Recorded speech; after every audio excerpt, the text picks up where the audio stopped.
హరే కృష్ణ అందరికీ వెల్కమ్. ఈరోజు హరే కృష్ణ మహారాజ్. హరే కృష్ణ దండత్ ప్రణామం. హరే కృష్ణ. సో ఈరోజు మనం భగవద్గీత 10వ అధ్యాయం నుంచి 14, 15 ఈ రెండు శ్లోకాలని డీటెయిల్ గా చూడడానికి ప్రయత్నం చేద్దాం. ముందుగా ఒకసారి ఇస్కాన్ శేషాద్రిపురం మందిర విగ్రహాలను దర్శనం చేసుకొని ఆ తర్వాత మనం క్లాస్లోకి వెళ్దాం. जय जगन्नाथ, जय बलदेव, जय सुभद्रा माई की, सुदर्शन भगवान की जय, पंचतत्व की जय, चैतन्य निताय की जय, वामन देव की जय, परशुराम भगवान की जय, श्रील प्रभुपाद की जय, गुरुदेव की जय। ओम अज्ञानतिमिरान्धस्य ज्ञानाञ्जनशलाकया चक्षुरुन्मीलितं येन तस्मै श्रीगुरवे नमः। नमो ओं विष्णुपादाय कृष्णप्रेष्ठाय भूतले श्रीमते भक्तिवेदान्ता स्वामिनिति नामिने। नमस्ते सारस्वते देवे गौरवाणी प्रचारिणे निर्विशेषा शून्यवादी पाश्चात्यदेशतारिणे। जय श्री कृष्ण चैतन्य प्रभु नित्यानंद श्री अद्वैत गदाधर श्रीवासादि गौरभक्त वृंदम। हरे कृष्णा कृष्ण कृष्णा हरे हरे, हरे राम राम राम हरे हरे। ఓకే, సో ఈరోజు 10వ అధ్యాయం భగవద్విభూతిలో 14వ శ్లోకం. सर्वमेतद्रुतं मन्ये यन्मां वदसि केशवं नहि ते भगवन् व्यक्तिं विदुर्देवानदानवाम्। सर्वमेतद्रुतं मन्ये यन्मां वदसि केशवं नहि ते भगवन् व्यक्तिं विदुर्देवानदानवाम्। ఓ కృష్ణ, నీవు నాకు తెలిపినదంతయు సత్యమని సంపూర్ణముగా నేను అంగీకరించుచున్నాను. ఓ దేవాది దేవా, దేవతలు గాని దానవులు గాని నీ స్వరూపమును ఎరుగజాలరు. 15వ శ్లోకం. స్వయమేవాత్మానం వేతత్వం పురుషోత్తమ భూత భావన భూతేశ దేవదేవ జగత్పతే. స్వయమేవాత్మనాత్మానం వేతత్వం పురుషోత్తమ భూత భావన భూతేశ దేవదేవ జగత్పతే. ఓ పురుషోత్తమ, సర్వకారణుడా, సర్వేశ్వర, దేవదేవ, జగత్పతి, నీ ఒక్కడవే నీ ఆంతరంగ శక్తి ద్వారా నిజముగా నిన్నెరుగగలవు. సో ఈ అధ్యాయానికి ఒక ప్రత్యేకత ఉంది. ఏమిటి అధ్యాయానికి ఉన్నటువంటి ప్రత్యేకత అంటే, ప్రతి అధ్యాయంలోనూ అర్జునుడు మాట్లాడుతున్నారు, ఈ అధ్యాయంలోనూ అర్జునుడు మాట్లాడుతున్నారు. మరి ఏమిటి అర్జునుడు మాట్లాడినటువంటి మాటలో ఉన్నటువంటి తేడా? అర్జునుడు ఇంతకు ముందు అధ్యాయాల్లో మాట్లాడినప్పుడల్లా అనేక సంశయాలు, ప్రశ్నలు, తనకున్నటువంటి అన్ని రకాల సంశయాలని కూడా క్లియర్ చేసుకోవడం కోసం ఆయన అనేక ప్రశ్నలు అడుగుతూ ఉన్నారు.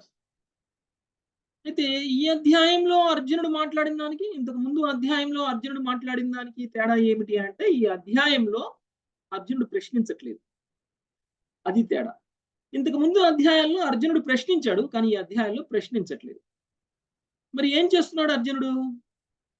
కృష్ణుడు దేవాది దేవుడు, కృష్ణుడి యొక్క స్థితిని యాక్సెప్ట్ చేశాడు, కృష్ణుడి యొక్క పొజిషన్ని యాక్సెప్ట్ చేశాడు, కృష్ణుడు గొప్పతనాన్ని అంగీకరించాడు, కృష్ణుడిని దేవాది దేవుడిగా అంగీకరించాడు. అందుకని కృష్ణుడికి ప్రత్యేకమైనటువంటి కీర్తన చేస్తున్నాడు.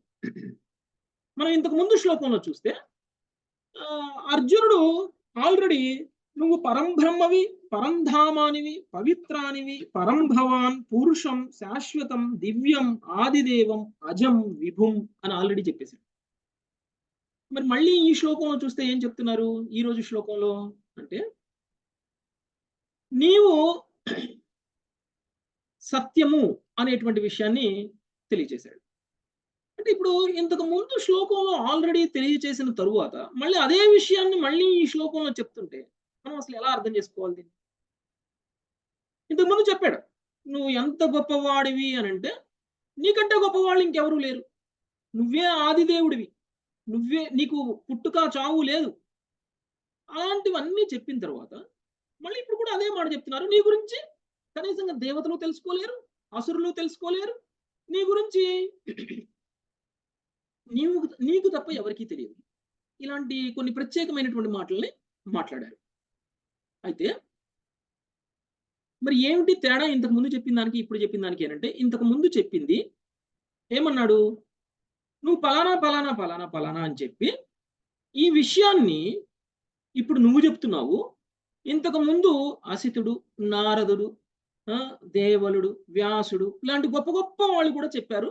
అందుకనే నాకు ఎలాంటి సందేహం లేదు, నువ్వు పరమ సత్యానివి అనేటువంటి విషయాన్ని గ్రహించడానికి అని అన్నారు. అంటే ఒక విషయాన్ని మనం అర్థం చేసుకోవాలి. అర్జునుడు కృష్ణుడి యొక్క స్థితిని, కృష్ణుడు పరమసత్యము అనేటువంటి విషయాన్ని ఎప్పుడు అంగీకరిస్తున్నాడు? అసితుడు, నారదుడు, దేవలుడు, వ్యాసుడు చెప్తే తప్ప అంగీకరించట్లేదా? ఇంతకుముందు శ్లోకంలో అలానే మీనింగ్ వస్తుంది.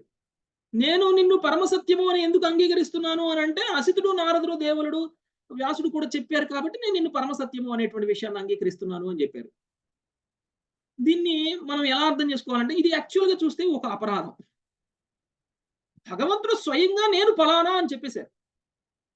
భగవంతుడు నేను స్వయంగా ఫలానా అని చెప్పిన తరువాత కూడా అర్జునుడు నువ్వు ఫలానా అని నేను ఎందుకు అంగీకరిస్తున్నాను అని అంటే, అసితుడు, నారదుడు, దేవుడు చెప్పారు కాబట్టి నేను అంగీకరిస్తున్నాను అనడం అనేటువంటిది, దాన్ని బట్టి మనకి ఏమర్థం అవుతుందంటే, కృష్ణుడు మాట కంటే కూడా అసితుడు, నారదుడు, దేవుడు, వ్యాసుడు మాటకి ప్రామాణికతను ఇచ్చాడు ఆయన ఇంతకు ముందు శ్లోకంలో. ఓకే, ఇంతకు ముందు శ్లోకంలో వ్యాసుడు మాటకి, నారదుడు మాటకి ఇచ్చిన ప్రామాణికత కంటే కృష్ణుడు మాటకి ఎక్కువ ప్రామాణికత ఇవ్వలేదు. మరి ఇది అపరాధమా లేకపోతే ఇది అపరాధం కాదా?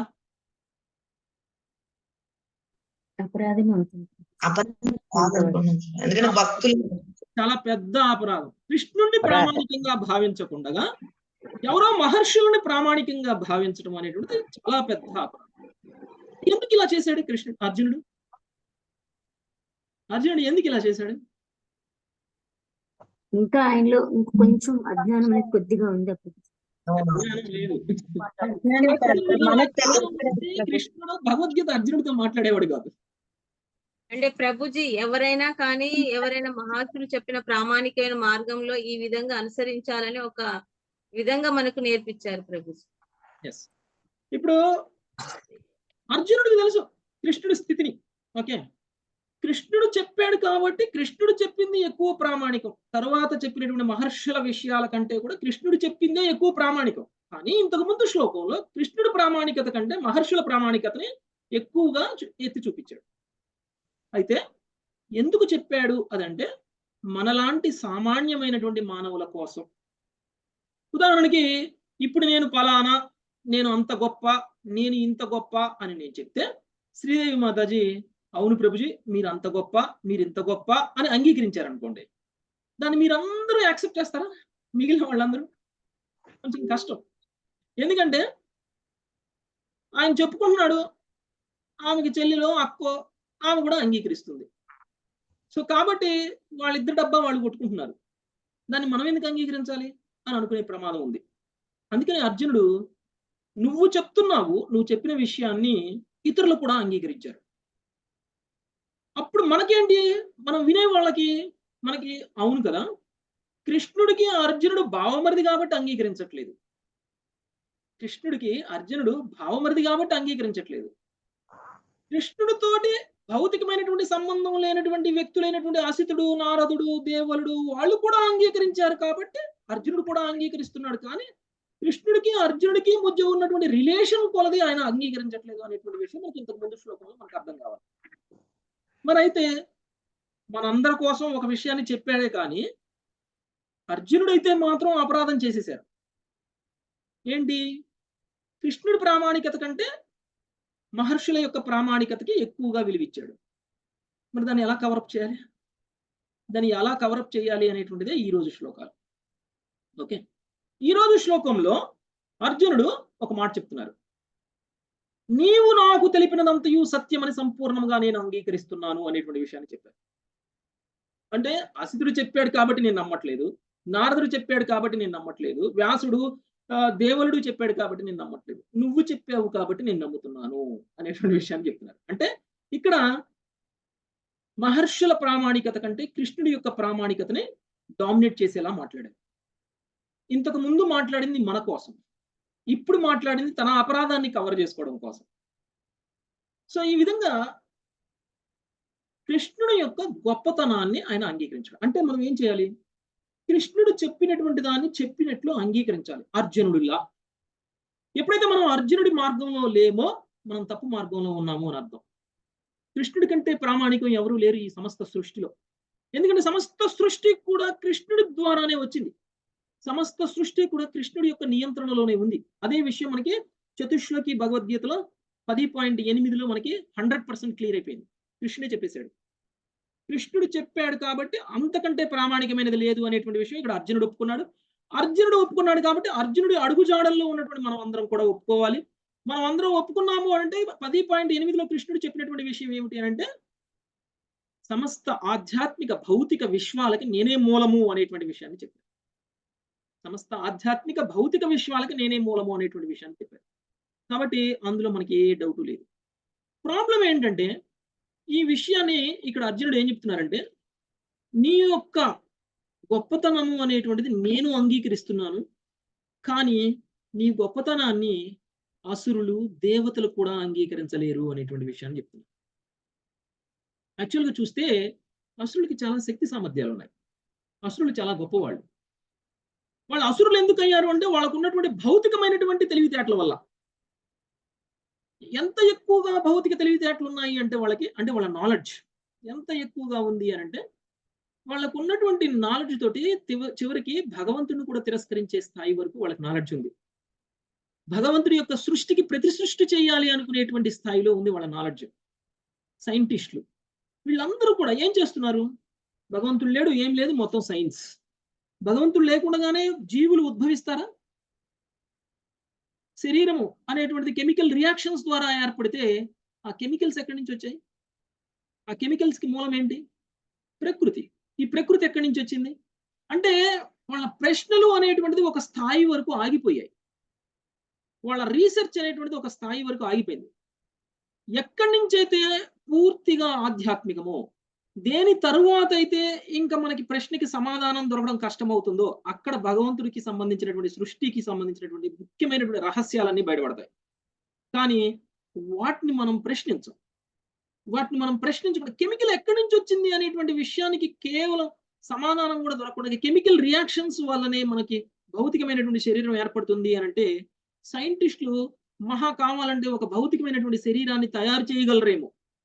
మనలాంటి ఒక అందమైనటువంటి ఒక శరీరాన్ని సైంటిస్టులు కావాలంటే తయారు చేయగలరేమో. కానీ ఆ సైంటిస్టులు ఆ శరీరంలోకి ఆత్మని మాత్రం తీసుకురాలేరు.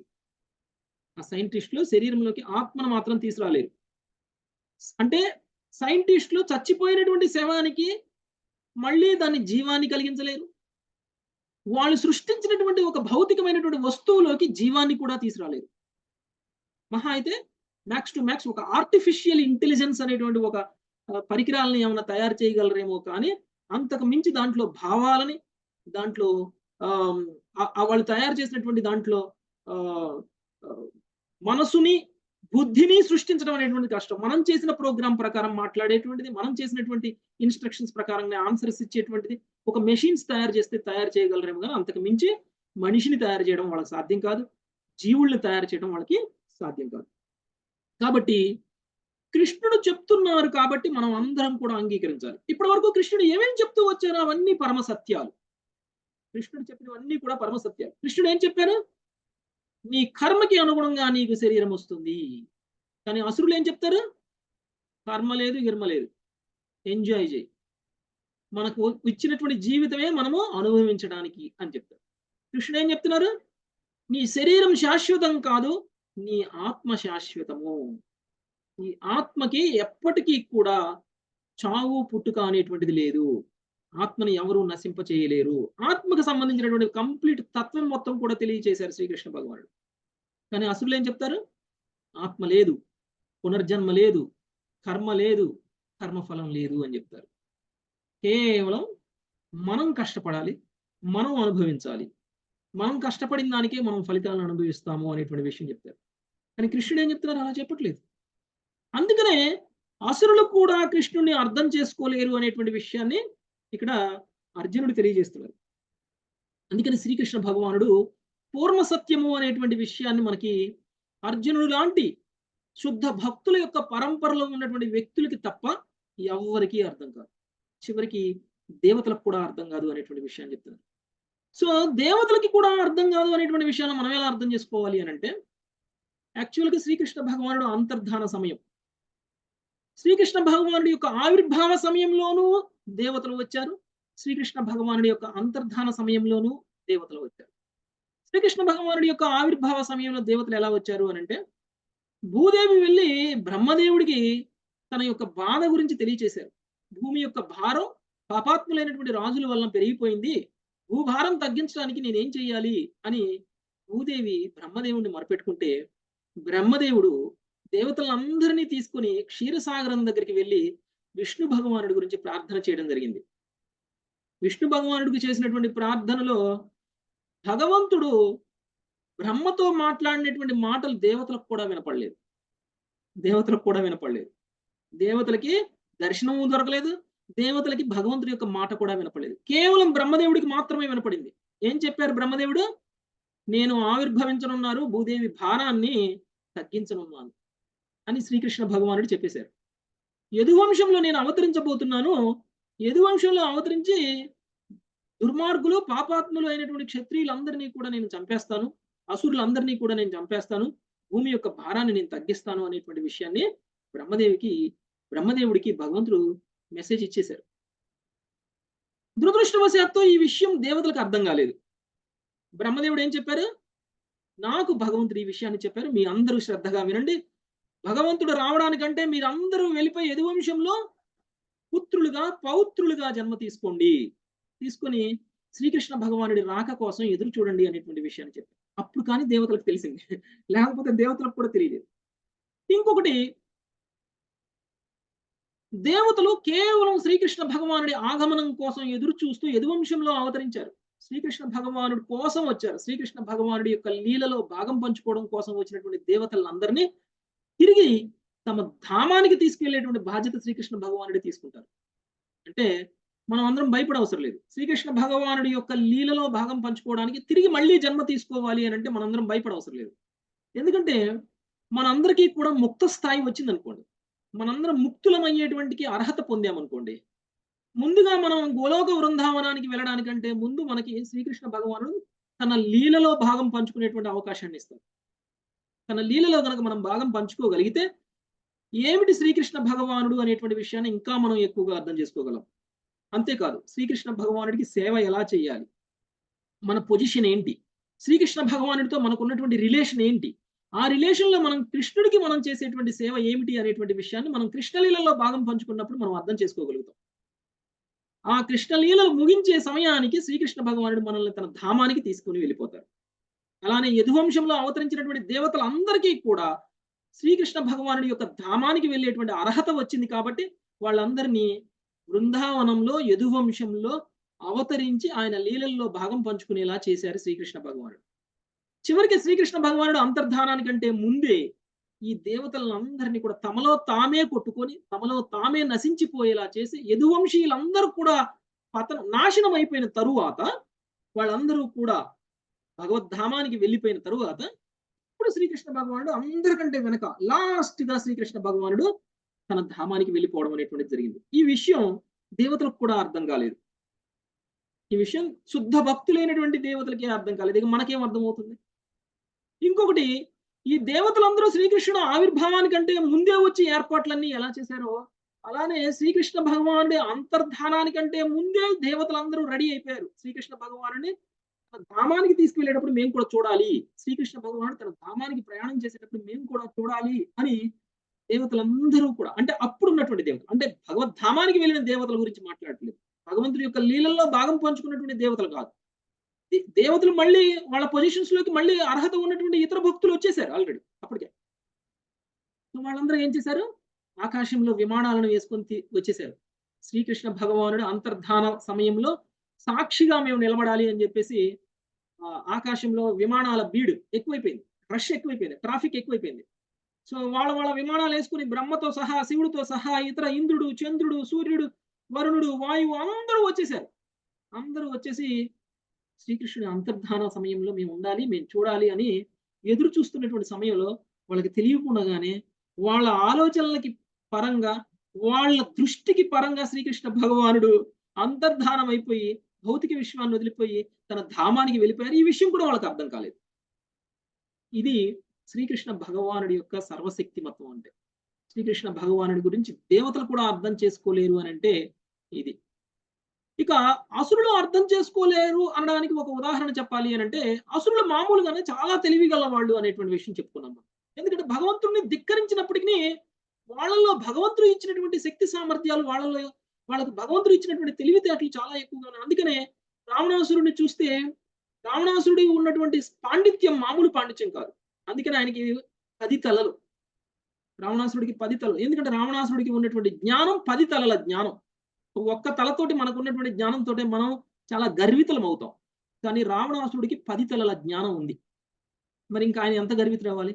తనకున్నటువంటి జ్ఞానంతో, తనకున్నటువంటి పాండిత్యంతో గ్రహాలన్నిటినీ కూడా బంధించి, నక్షత్రాలన్నిటినీ కూడా బంధించి సూర్య మండలాన్ని తన ఆధీనంలోకి తీసుకోవాలి అనేటువంటి ప్రయత్నం చేశారు రావణాసురుడు.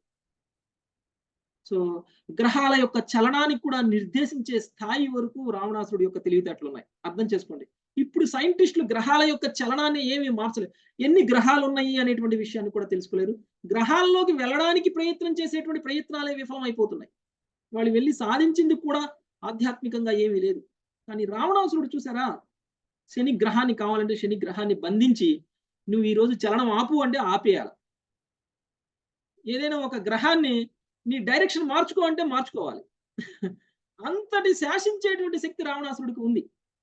అలాంటి రావణాసురుడికి కూడా అంటే కూడా తెలివి గలవాడు, ఆయనకి ఇలాంటి విద్యలు నేర్పినటువంటి వాడు, ఆయనకి ఇలాంటి ఒక ఇలాంటి ఒక వ్యూహాన్ని తయారు చేసి గ్రహాలను బంధించేటువంటి వ్యూహాన్ని కూడా తయారు చేసినటువంటి వ్యక్తి ఎవరు? మయదానవుడు. సో ఈ మయదానవుడికి ఎంత తెలివితేటలు ఉన్నాయంటే భగవంతుడి యొక్క సృష్టికి ప్రతి సృష్టి చేయగలిగినటువంటి శక్తి సామర్థ్యాలు ఉన్నాయి మయదానవుడికి. భగవంతుడు సృష్టించినటువంటి సృష్టిలో ఉన్నటువంటి అందాలకి మించినటువంటి అందాలను తయారు చేయగలడు మయదానవుడు. అయితే ఒకసారి ఏమైందంటే శివుడు కొంతమంది అసురులందరినీ కూడా చంపేశారు. అసురులతోటి జరిగినటువంటి యుద్ధంలో శివుడు అసురులందరినీ కూడా చంపేశారు. అయితే మయదానుడు ఏం చేశాడంటే ఒక పెద్ద కొలను ఏర్పాటు చేశాడు. ఒక పెద్ద కొలను, అమృత కొలను ఏర్పాటు చేసి శివుడితో చంపబడినటువంటి అసురులందరినీ కూడా ఆ అమృతం ఉన్నటువంటి కొలంలో వేసేసేవాడు. ఈ అమృతం తాగినటువంటి అసురులందరూ కూడా తిరిగి పునర్జీవితమై మళ్ళీ శివుడి దగ్గరికి వెళ్ళి శివుడితో పోటీ చేసేవాడు. శివుడితో మళ్ళీ యుద్ధం చేస్తూ ఉండేవాడు. ఈ విధంగా శివుడు ఎంతమంది అసురుల్ని ఎన్నిసార్లు చంపినా వాళ్ళు మళ్ళీ తిరిగి పుడుతూనే ఉన్నారు. శివుడు కూడా అసురులందరినీ చంపలేకపోయారు. కానీ దానవుడైనటువంటి మయదానవుడు నాకంటే గొప్పవాడు లేడు అని అనుకున్నాడు. శివుడు చంపినా కానీ దానవులందరినీ నేను తిరిగి బతికించగలుగుతున్నాను అని అనుకున్నాడు. అనుకొని తను గర్వంతో విరమికారు. శివుడికి ఏం చేయాలో అర్థం కావట్లేదు, ఎలా వీళ్ళందరినీ చంపాలో అర్థం కావట్లేదు. అప్పుడు శివుడు తన మనసులోనే శ్రీకృష్ణ భగవానుని ప్రార్థించేశారు. అప్పుడు కృష్ణుడు ఏం చేశారు? కృష్ణుడు ఒక గోవులా వచ్చారు. కృష్ణుడు ఒక గోవుల, బ్రహ్మదేవుడు ఒక ఆవు యొక్క దూడల, వీళ్ళిద్దరు కూడా వాళ్ళ వేషాలు మార్చుకొని మయదానుడి యొక్క సరస్సు దగ్గరికి వచ్చేసారు. మయదానుడు అనుకున్నారు ఇందులో ఒక సామాన్యమైనటువంటి గోవు దూడ అని అనుకున్నారు. సో ఈ రెండు కూడా ఆ కొలంలో దిగాయి స్నానం చేయడానికి దిగాయిలే అనుకున్నాడు. పోనీలే అసురులకి పెట్టినటువంటి అమృతం తాగేటువంటి అదృష్టం ఈ గోవు బిడ్డకు కూడా దొరుకుతుంది, వీళ్ళు కూడా ఎప్పటికీ కూడా మరణించరు అని అనుకున్నారు. కానీ మయదానుడి యొక్క ఊహకి అందకుండగా ఈ గోవు యొక్క దూడ, ఈ రెండు కూడా ఆ కొలంలో ఉన్నటువంటి అమృతం మొత్తం తాగేసాయి. అమృతం మొత్తం తాగేసి ఇక కొలంలో అమృతం లేకుండా చేసేసి, ఆ తర్వాత మయదానవుడు ఊహించినటువంటి విషయం ఏం జరిగిందంటే ఇంకా అసురులను మళ్ళీ తిరిగి రక్షించగలిగినటువంటి, తిరిగి బ్రతికించగలిగినటువంటి కొలనంతా ఇంకా ఇప్పుడు మిగిలి లేదు, ఎండిపోయింది. ఆ తర్వాత శివుడు ఒక్కొక్క దానవుని చంపేయడం అనేటువంటి జరిగింది. ఇది శ్రీకృష్ణ భగవానుడి యొక్క శక్తి. అసురులు కూడా అర్థం చేసుకోలేరు శ్రీకృష్ణ భగవానుడి యొక్క శక్తి. మయదానవుడు కానీ రావణాసురుడు కానీ ఎవరు అర్థం చేసుకోలేనటువంటి శక్తి సామర్థ్యాలు పరమ సత్యం అనేటువంటిది శ్రీకృష్ణ భగవానుడు అనేటువంటి విషయాన్ని వాళ్ళు అర్థం చేసుకోలేరు అనేటువంటి విషయాన్ని మనకి ఇక్కడ అర్థమవుతుంది. అందుకనే అర్జునుడు ఇక్కడ నువ్వు చెప్తున్నావు, నేను నమ్ముతున్నాను. నువ్వు చెప్పావు కాబట్టి నాకు అర్థమైంది. నువ్వు చెప్పింది విననటువంటి దానవులకి, నువ్వు చెప్పింది విననటువంటి దేవతలకి కూడా నీ గురించి అర్థం కాదు అనేటువంటి విషయాన్ని చెప్పారు. కాబట్టి మనం అందరం ఏం చేయాలి? కృష్ణుడు చెప్పిన దాన్ని ప్రామాణికంగా తీసుకోవాలి. భగవద్గీతని ప్రామాణికంగా తీసుకోవాలి. భగవద్గీత కంటే మించినటువంటి ప్రామాణికమైనటువంటి గ్రంథం అనేటువంటిది ఇంకొకటి లేదు. ఇది మనం అందరం అంగీకరించాలి. ఎందుకంటే అది కృష్ణుడు చెప్పాడు కాబట్టి. కృష్ణుడు చెప్పినటువంటి ప్రతి మాట ప్రామాణికమైనటువంటి మాట, పరమసత్యం శ్రీకృష్ణ భగవానుడే. అందుకని కృష్ణుడు ఏం చెప్పారు? కృష్ణుడు అకుంఠితమైనటువంటి భక్తి నా కోసం మాత్రమే చెయ్యండి అని చెప్పారు. కృష్ణుడు ఏం చెప్పారు? అనన్యమైనటువంటి భక్తి, అకుంఠితమైనటువంటి భక్తి కేవలం నా కోసం చెయ్యండి అని అన్నారు. అంతేకాని భగవంతుడి కోసం చెయ్యండి, దేవుడి కోసం చెయ్యండి, దేవతల కోసం చెయ్యండి అని చెప్పలేదు. పేరు పెట్టకుండా చెప్పలేదు. డైరెక్ట్ గా నా అని చెప్పేసారు. అంటే ఎవరి కోసం? నా కోసం చెయ్యండి అంటే ఎవరి కోసం? కృష్ణుడి కోసం, శ్రీకృష్ణ భగవానుడి గురించి. కాబట్టి మనం అందరం నేను దేవుడి కోసం చేస్తున్నాను, భగవంతుడి కోసం చేస్తున్నాను అనేటువంటి మాట కంటే నేను కృష్ణుడి కోసం చేస్తున్నాను అనేటువంటి మాట అనండి. ఎందుకంటే భగవంతుడికి పేరు ఉంది, దేవుడికి పేరు ఉంది. మనందరికి పేరు ఎలా ఉందో దేవుడికి కూడా పేరు అలా ఉంది. కాబట్టి మనం అందరం కృష్ణుడి కోసం చేస్తున్నాము. ఓకే, సో వేరే వాళ్ళు తప్పుగా అర్థం చేసుకోకూడదు. మనం దేవుడి కోసం చేస్తున్నాము అని అన్నాం అనుకోండి, దేవుడి కోసం భక్తి చేస్తున్నాము అని అన్నాం అనుకోండి, వేరే వాళ్ళు ఏమనుకుంటారు? దేవుడు అంటే మన భారతీయ సంస్కృతి ప్రకారంగా దేవుడు అంటే అనేక మంది దేవతలు, అనేక మంది దేవుళ్ళు ఉన్నారు. ఎవరి కోసం చేస్తున్నాం అనేటువంటి విషయం వాళ్ళకి అర్థం కాదు. కాబట్టి స్పష్టంగా చెప్పాలి, మనం కృష్ణుడు దేవాది దేవుడు అని చెప్పాలి. కృష్ణుడి కోసం భక్తి చేస్తున్నాము అని చెప్పాలి. కృష్ణుడి కోసం చేసేటువంటి భక్తే నిజమైనటువంటి భక్తి, అనన్యమైనటువంటి భక్తి. అలా కాకుండా ఒక్కొక్క రోజు ఒక్కొక్కరికి చేసేటువంటి భక్తి, వారంలో ఒక్కొక్క రోజు ఒక్కొక్కరి కోసం ఉపవాసం ఉంటూ మనం ప్రదర్శించేటువంటి భక్తి మనకి ఎలాంటి పురోగతిని తీసుకురాదు. మనల్ని ఈ భౌతిక విశ్వంలోనే ఉంచుతుంది. ఎందుకు అంటే మనం అందరం కూడా మాయ ప్రభావం. కృష్ణుడి మాట వినని మనం అందరం ఎవరి మాట విన్నట్టు? దేవతల మాటలు రాసుకున్నట్టు మాత్రమే. అసురుల్లా ప్రవర్తించినట్టు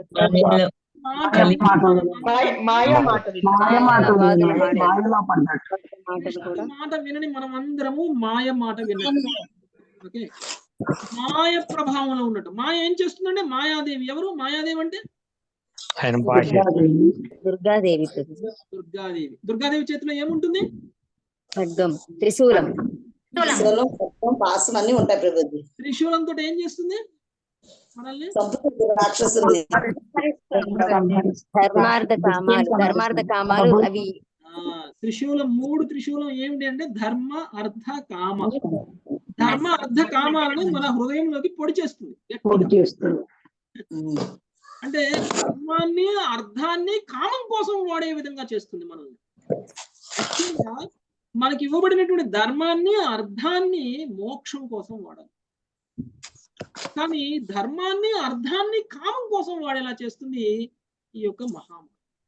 కాబట్టి మనం అందరం చాలా జాగ్రత్తగా ఉండాలి. మనం అందరం వెళ్ళి దుర్గాదేవి ఒళ్ళో పడుకోవడానికి ప్రయత్నం చేయకూడదు.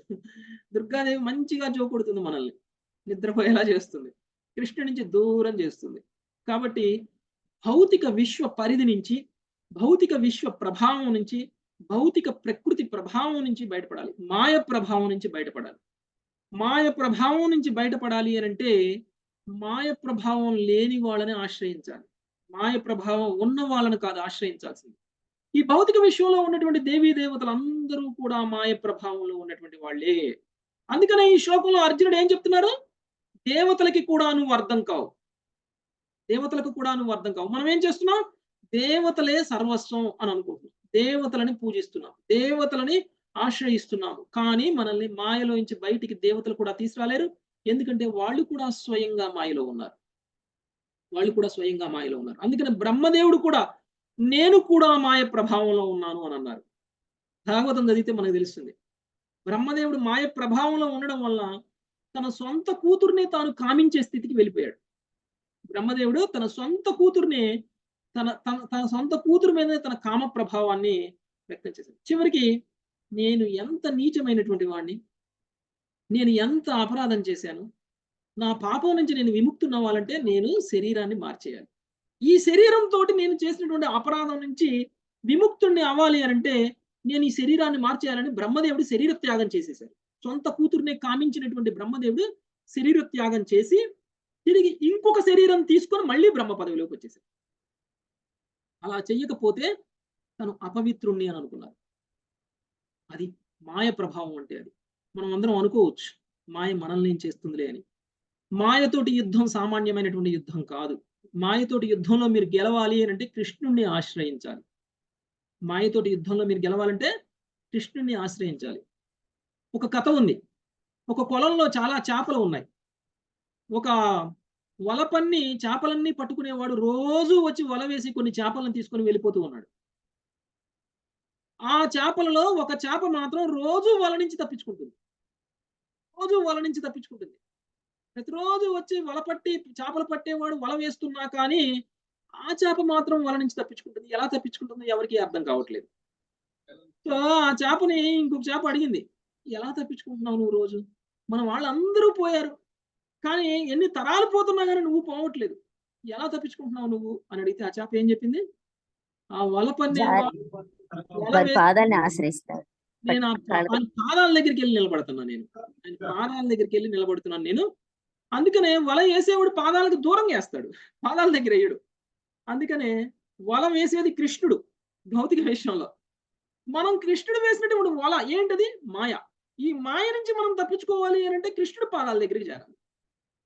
కృష్ణుడు పాదాల దగ్గరికి చేరకుండా, కృష్ణుని దేవాది దేవుడిగా అంగీకరించకుండా, కృష్ణుడికి అనన్యమైనటువంటి భక్తి చేయకుండా, ఈ భౌతిక విషయంలో ఉన్నటువంటి ఎన్ని దేవీ దేవతలకి పూజలు చేసినప్పటికీ మనం ఈ భౌతిక విషయం నుంచి బయటికి పోలేము, ముక్తిని సాధించలేము. మళ్ళీ మళ్ళీ ఇక్కడనే పనిష్మెంట్ తీసుకున్నట్టు మళ్ళీ ఇక్కడనే ఇంకొక శరీరాన్ని పొందుతూ ఆ దేవీ దేవతలకి పూజలు చేసుకుంటూ ఉండిపోతాం మనం. ఇది కాదు కృష్ణుడు మనకి భగవద్గీతలో బోధిస్తున్నటువంటి విషయం. కృష్ణుడు చెప్పినది ప్రామాణికత అనేటువంటి విషయాన్ని అర్జునుడు అంగీకరించినట్లు మనం కూడా అంగీకరించి మనము సర్వధర్మాన్ పరిత్యజ్య మామేకం శరణం వ్రజ అని కృష్ణుడు ఏదైతే చెప్పారో మనం అదే పాటించాలి. అన్ని ధర్మాలు వదిలేయండి. మనం అనుకునే ధర్మాలు, మనం కోరుకునే ధర్మాలు, మనకు కావాల్సిన ధర్మాలు, మనం చేస్తున్నటువంటి ధర్మాలు, అన్ని ధర్మాల యొక్క ముఖ్య ఉద్దేశం కృష్ణుడి యొక్క పాద పద్మాలను ఆశ్రయించడం. ఇదే కృష్ణుడు చెప్పాడు.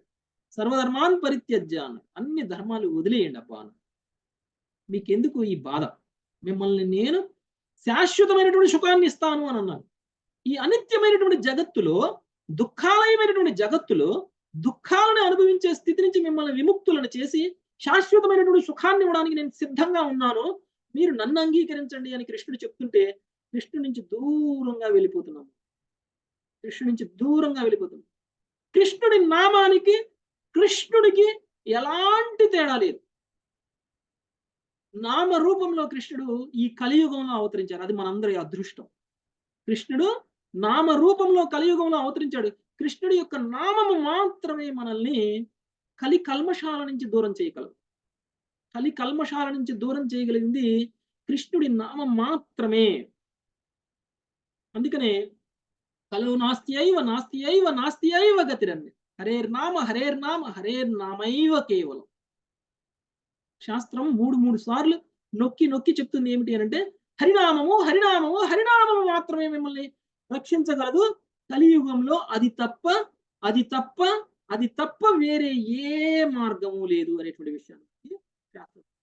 కాబట్టి మనం అందరం కూడా కలి ప్రభావం నుంచి తప్పించుకోవాలి, కలి కల్మషాల నుంచి తప్పించుకోవాలి, మాయ ప్రభావం నుంచి తప్పించుకోవాలి అనంటే కృష్ణుడిని ఆశ్రయించాలి, కృష్ణుడి యొక్క నామాన్ని ఆశ్రయించాలి. కృష్ణుడి నామానికి కృష్ణుడికి ఎలాంటి తేడా లేదు. అందుకని మనం అందరం కూడా హరే కృష్ణ కృష్ణ కృష్ణ కృష్ణ హరే హరే హరే రామ రామ రామ హరే హరే. ఈ నామాన్ని వదిలాము అంటే మనం మాయ చేతిలో ఉన్నట్టు. ఈ నామాన్ని వదిలాము అని అంటే మనం మాయ చేతిలో బంధింపబడి ఉన్నట్టు. ఈ నామాన్ని మాత్రం ఎప్పటికీ వదిలిపెట్టదు. ఇంకా ప్రాబ్లం ఏంటంటే ఈ భౌతిక విషయంలో మనకు ఉన్నటువంటి జ్ఞానానికి కొంత పరిధులు అనేటువంటి ఉన్నాయి, పరిమితము అనేటువంటిది ఉంది. ఎందుకంటే మన ఇంద్రియాలే అలాంటి పరిమితమైనటువంటి ఇంద్రియాలు. ఈ పరిమితమైనటువంటి ఇంద్రియాలతోటి మనం అపరిమితమైనటువంటి జ్ఞానాన్ని పొంది ఉన్నాము అనేటువంటి భ్రమలో మనం అందరం ఉన్నాం. అందుకనే మనకి ప్రభుపాదుల వారు కూడా చెప్తున్నారు, భగవంతుడిని అర్థం చేసుకోవడం అంత సామాన్యమైనటువంటి విషయం కాదు అనేటువంటి విషయం మనం ఇప్పుడు తెలుసుకున్నాం. అయితే అర్జునుడు మరి ఎవరికి తెలుస్తుంది భగవంతుడి గురించి?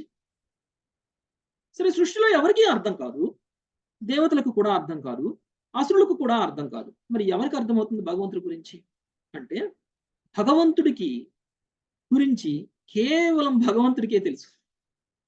అందుకనే ఎవరైనా సరే నాకు భగవంతుడి గురించి పూర్తి జ్ఞానం ఉంది అని చెప్తే, నా అంత గొప్పవాళ్ళు లేడు, నాకు భగవంతుడి గురించి పూర్తి జ్ఞానం ఉంది అని చెప్తే, అది కూడా ఈ కలియుగంలో కలికల్మశాలలో ఉన్నటువంటి వ్యక్తులు, పైగా నామాన్ని తీసుకున్నటువంటి వ్యక్తులు, భగవంతుడి నామాన్ని కీర్తించినటువంటి వ్యక్తులకి భగవంతుడి గురించి తెలుస్తుందా అంటే తెలియదు. కేవలం భగవంతుడికి తెలుసు. కాబట్టి మనం ఏం చేయాలి? భగవంతుడిని మనము మన హృదయంలో ప్రతిష్ఠించుకోవాలి. భగవంతుడిని మనం హృదయంలో ప్రతిష్ఠించుకుంటే తప్ప భగవంతుడికి సంబంధించినటువంటి జ్ఞానం మనకు కూడా రాదు. భగవంతుడి యొక్క కరుణ మన మీద ఉండదు. అర్జునుడికి భగవంతుడి యొక్క కరుణ ఉంది. అందుకనే అర్జునుడికి ముందు ఈ జ్ఞానాన్ని చెప్పడానికంటే ముందే అర్జునుడికి శ్రీకృష్ణ భగవానుడు చెప్పేశాడు, నువ్వు నాకు మిత్రుడివి కాబట్టి, నువ్వు నాకు భక్తుడివి కాబట్టి, నువ్వు నాకు పరమప్రియ వాడివి కాబట్టి నేను నీకు ఈ జ్ఞానాన్ని తెలియచేస్తున్నాను అనేటువంటి విషయాన్ని చెప్పారు. కాబట్టి మనం కూడా కృష్ణుడికి శత్రువుగాను, కృష్ణుడికి విమర్శించేటువంటి వ్యక్తిగాను, ఒక నాస్తికుడుగాను, కృష్ణ కీర్తననే విమర్శించేటువంటి స్థితికి వెళ్ళే స్థాయిలో ఉండి కృష్ణుడి గురించి తెలుసుకోవాలి అనేటువంటి ప్రయత్నం చేస్తే మనకు దొరకరు కృష్ణుడు. కృష్ణుడి గురించి మనకు అర్థం కాదు. కృష్ణుడి గురించి మనం అర్థం చేసుకోవాలంటే కృష్ణుడిని ముందు అంగీకరించాలి. అర్జునుడిలా అర్జునుడు ఏం చేశారు? కృష్ణుడు చెప్పేటువంటి వినడానికంటే ముందు 2వ అధ్యాయంలో ఒక శ్లోకం చెప్పారు. ఏం చెప్పారు? కార్పణ్యదోషో బహతస్వభ ఉచ్ఛామిత్వాం ధర్మ సమ్మూఢచే. సో అక్కడే కృష్ణుడికి అర్జునుడు శరణాగతుడైపోయాడు. నువ్వు నాకు ఈ జ్ఞానం మొత్తం ఇవ్వడానికంటే ముందు నేను నీకు తెలియజేస్తున్న విషయం ఏంటంటే, నిన్ను నా గురువుగా అంగీకరిస్తున్నాను, నేను నీకు శరణాగతుడిని అవుతున్నాను, దయచేసి నా మీద కరుణ చూపించి నాకు నీ జ్ఞానాన్ని ఇవ్వు అనేటువంటి విషయాన్ని అడిగారు కాబట్టి భగవద్గీత మొత్తం చెప్పారు. కాబట్టి మనం అందరం కూడా కృష్ణుడికి శరణాగతులమై కృష్ణుడిని అంగీకరించి కృష్ణుడి యొక్క కరుణను పొందడానికి ప్రయత్నం చేయాలి. అప్పుడు కృష్ణుడి గురించి మనకు అర్థమవుతుంది. లేకపోతే కృష్ణుడి గురించి మనకు అర్థం కాదు. మనం ఎంత ప్రయత్నం చేసినా కృష్ణుడి గురించి మనకు అర్థం కాదు. అందుకనే మనకి భాగవతంలో ఒక శ్లోకం వచ్చింది. ఆ భాగవతంలో మనకు వచ్చినటువంటి శ్లోకం పర్పట్లో మనకి శ్రీ ప్రభుపాదుల వారు తెలియచేశారు. భాగవతంలో మనకి ఇవ్వబడినటువంటి శ్లోకం ప్రకారంగా భగవంతుణ్ణి 3 విధాలుగా అనుభూతం చేసుకోవచ్చు. నిరాకార బ్రహ్మముగా, లేదు అనంటే పరమాత్మగా, లేకపోతే సచిదానంద విగ్రహుడు అయినటువంటి భగవానుడిగా అర్థం చేసుకునేటువంటి అవకాశం ఉంది. మన యొక్క స్థాయిని బట్టి మనం కనుక శుద్ధ భక్తులమై భగవంతుడిని కనుక అంగీకరించి భగవంతుడి పాదపద్మాలను కనుక ఆశ్రయించి భగవంతుడి భక్తులకి కనుక సేవ చేస్తూ భగవంతుడికి కనుక సేవ చేస్తూ ఉన్నట్లయితే మనకి కూడా భగవంతుడు సచిదానంద విగ్రహుడుగా అర్థమవుతాడు, శ్రీకృష్ణ భగవానుడిగా అర్థమవుతాడు. శ్రీకృష్ణ భగవానుడి మీద అకుంఠితమైనటువంటి భక్తి చేసేటువంటి స్థాయి వరకు మనం వెళ్తాం. లేదు అనంటే నిరాకార బ్రహ్మాన్నో పరమాత్మనో పూజిస్తూ ఉండిపోతాం.